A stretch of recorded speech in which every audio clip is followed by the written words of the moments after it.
guys, it's Brent here from GamesHound, and today we're going to do the unboxing of Spirit Island, which is a game told to me by a friend a while ago, which I really like. I've played it once with all the expansions, but we're just going to do the base game today. So, this will take off the lid, and as I said before, this is take two, we'll just say that. We had a sound error before, but as I said, I love when you take this off. Smell fresh. Oh my god, I love that. It's my favorite thing. Now once again, rulebook on top, really well laid out, very crisp and clean, which is actually something that's really important in a lot of games these days, to have that really nice, easy layout, easy to read, easy to see, especially in games that have a lot of mechanics like Spirit Island. But one of the good things I found about it when we did play it, wasn't too hard to pick up, which was quite fun. Now, once again, we have the board, which is really cool. It's made in these awesome sort of connecting patterns, so you can actually make different shape islands and archipelagos out of it, so that the game will never really play exactly the same each time, which is really handy. And it was pointed out to me, double-sided, which also ups and changes the difficulty of the game, because they have the terrain falling in the right way so that it falls more naturally, such as all the mountains go together and then all the forests are in the valleys below, the deserts and all that, which then also changes the way the game plays too. It's very cool. Also, the quality on this is really good, let's face it. Like, they've done a really good job with all of this. Now, as we said, the very fun part, tokens, which we all love to pop out. It's so therapeutic. I can just do it for hours on end. I'm addicted to it. Never mind. All really nice, very cool, awesome. And then we get to a lot of the pieces again. Now, my friend pointed out to me, this is a really cool thing. There is obviously two parts of the game. This game is about colonialism and the conquest of a small natural island state.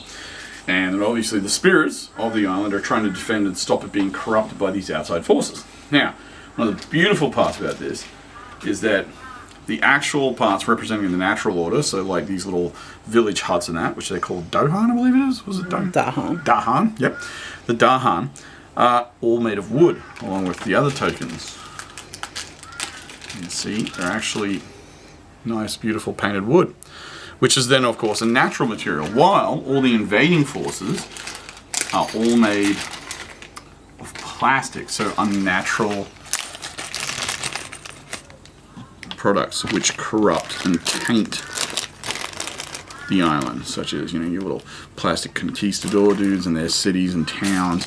And then what we have here is also the blight, because of course the more that they spread, the land becomes corrupted and polluted with these little blight. Now you could probably go to your way to paint these things, that would be really painful, but I'd probably just leave them in natural state, unless you're really obsessive and you want to paint them all. Good luck with that. I don't think I'll go quite to that level, and it's well represented.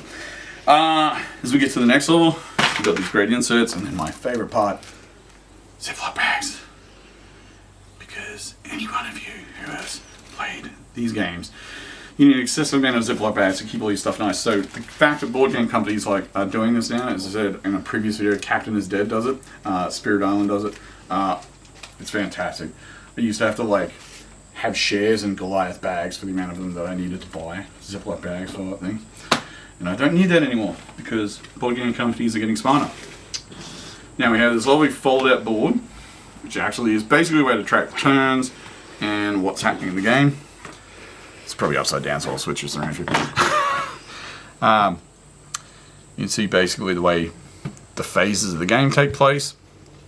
And it's all set up so that, you know, all the expansions and that all connect together really well, which is good. Then we get down to the powers of the spirits. As you said, the spirit's what you play to defend the island and protect it from the evil. I don't really. It is just colonialism, really, I guess. Yeah, colonialism. These were the explorer cards, were they? Yep. Yeah. I forget that every time. I don't know why.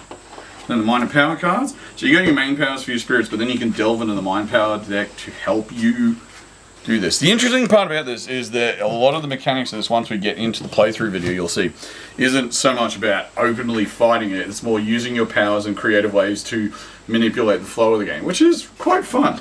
You know? Then, of course, we have the spirit cards, which are really cool. You get a various selection of them. I think there's Is it 10 or 15 in the first? I believe it's 8. Might be 8. You're right. But you get about 8 spirits, each with their own unique art style. They've got, of course, their different powers and what it costs to do it. So you got certain things you got to build up in the game and follow, which you'll see in the playthrough video. And then you'll lovely set up an explanation about the spirit, all in this really nice little nifty artwork, which is kind of cool.